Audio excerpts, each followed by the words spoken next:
Hey, good morning. I hope you're well. On my usual morning walk.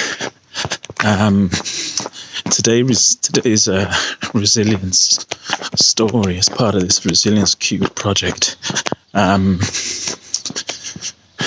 We often talk about, for men and masculinity, how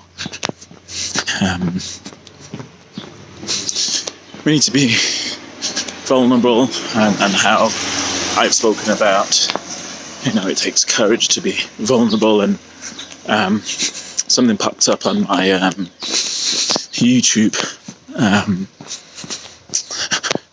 feed the other day, and it was a video from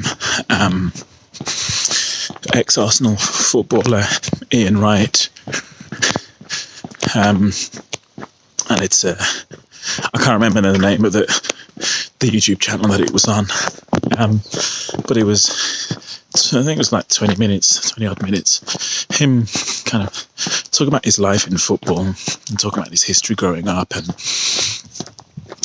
siblings, and his dad, I think, left at 18 months, had a stepdad who was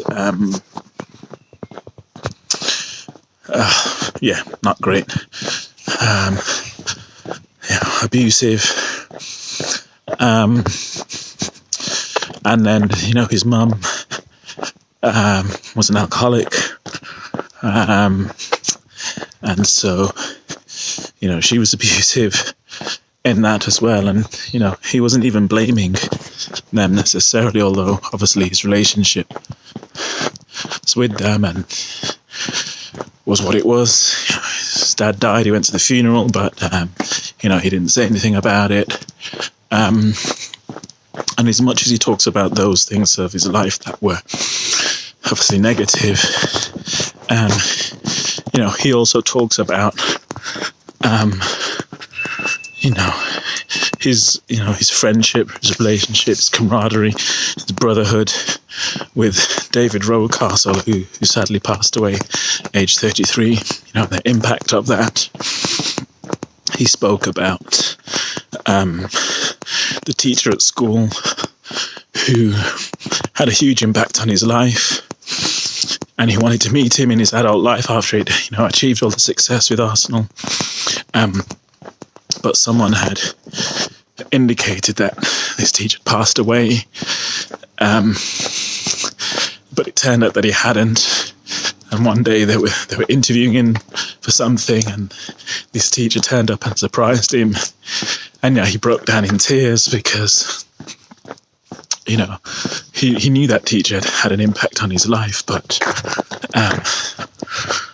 thinking he had passed and then seeing him, all the emotions came, and he felt overwhelmed by, in a positive way. He could see how much it meant to him and how much he spoke about him. He could see how much when David Rowcastle passed away, and even before David Rowcastle passed away, he said when he left and left Arsenal, went to Leeds, he cried. So my thing is this: we talk about men not being vulnerable, or us not having enough role models, and some of those role models are right in front of us. They might not be the role models who we think they should be in terms of massive grand gestures and talking about it, but Ian Wright is a role model in how he carries himself, a role model in how he speaks up about things that he believes in, that are passionate about, that are meaningful to him. And so this is a reminder for all of us, as men, as dads, as brothers, as uncles, how can we model the behaviour that we want to see in the world? I'm not saying we have to. I'm just saying there's an opportunity for each of us to show what resilience looks like, to model the behavior of masculinity that, you know, the mainstream narrative is trying to mess with us and be the change we want to see in the world. All right. Blessings and love. Peace.